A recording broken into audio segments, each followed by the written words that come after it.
Head of State Queen Elizabeth II missed Tuesday's ceremonial opening of the United Kingdom Parliament for the first time in nearly 60 years, handing the duty to her heir, Prince Charles, in a clear sign of looming transition of power. Hello and welcome back to Newsroom Nigeria.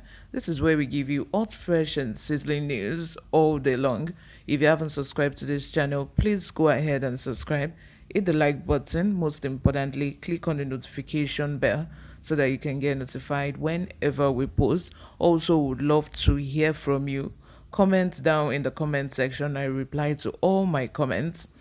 Now, without further ado, let's dive straight into the details of today's news. Head of State Queen Elizabeth II missed Tuesday's ceremonial opening and the United Kingdom Parliament for the first time in nearly 60 years, handing the duty to her heir, Prince Charles, in a clear sign of looming transition of power. The 96-year-old monarch usually presides over the pomp-filled event and reads out a government's legislative program from a gilded throne in the House of Lords. But Buckingham Palace said late Monday she would skip the annual showpiece on medical advice, making the decision reluctantly as she continues to experience episodic mobility problems. It is the latest in a string of cancelled public appearances caused by health problems and old age, indicating a record breaking 70-year reign is drawing to a close. Charles, the Prince of Wales, was accompanied at the high profile state engagement by his eldest son, Prince William, who is second in line to the throne. William, the Duke of Cambridge, arrived ahead of his father wearing a mourning suit and military medals as he was escorted through Parliament. Charles, wearing full military regalia, waved to crowds as he made his way by car to the Palace of Westminster with wife Camilla, Duchess of Cornwall. The national anthem, God Save the Queen, played as he arrived at Parliament before a royal trumpet fanfare struck up as he stepped out of the vehicle. The royal procession entered the House of Lords behind the imperial state crown, usually worn by the Queen, which was carried into the chamber on a cushion before being placed on a small table. Charles delivered the Queen's speech from the consort throne, symbolical and inch shorter than the monarch's sovereign throne, and was flanked by his wife and son as he reads out the government's agenda.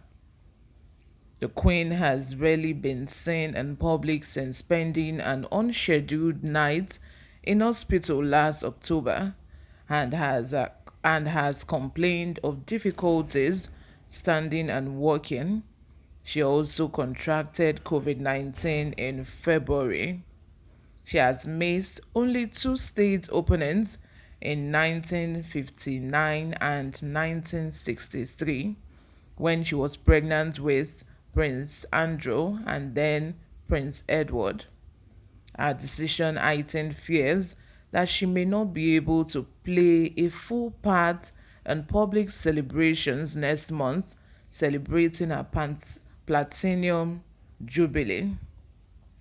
Royal expert Robin Headsman wrote in the Daily Mail that the Queen remains very much in charge, but called the handover a historical moment. The news wrote that for Charles, the longest serving heir to the throne in British history, this is the nearest he has come to performing the duties he will one day undertake as king. It is William's first time attending the state opening in another clear sign of the family preparing for a future beyond Elizabeth and Charles. The Queen announced last week she will not attend this summer's royal garden parties and has only appeared once in public since October as the March 29 memorial service for her late husband, Prince Philip, who died last year aged 99. The Queen's absence overshadowed the start of a new parliamentary session in which Prime Minister Boris Johnson will try to reinvigorate his fluttering government by unveiling its plans for the coming year. Reeling from a series of scandals and dire results for his ruling Conservatives in local elections last week, he is promising 38 bills to get his agenda back to track, Downing Street said. The plan is focused on boosting economic growth and paving the way for more high wage, high skill jobs, as well as tackling the spiraling cost of living.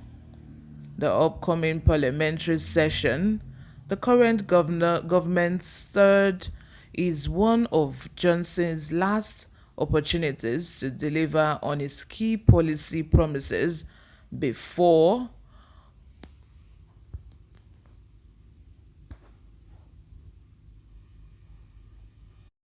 on his key policy promises before the next general election due by May 2024. Johnson won an 80-seat majority in December 2019, vowing to reap rewards from Britain's seat and tackle decades of growing regional inequality. Despite securing Britain's withdrawal from the EU with a comprehensive trade deal, the coronavirus pandemic upended delivery of its domestic agenda. His government was soon consumed by the pandemic and then sidetracked in recent months by various controversies, including the so-called Partygate scandal that saw Johnson become the first UK Prime Minister found to have broken the law while in office after police ruled he and staff had breached COVID-19 lockdown rules. He is now hoping its legislative program can help draw a line under his recent woes.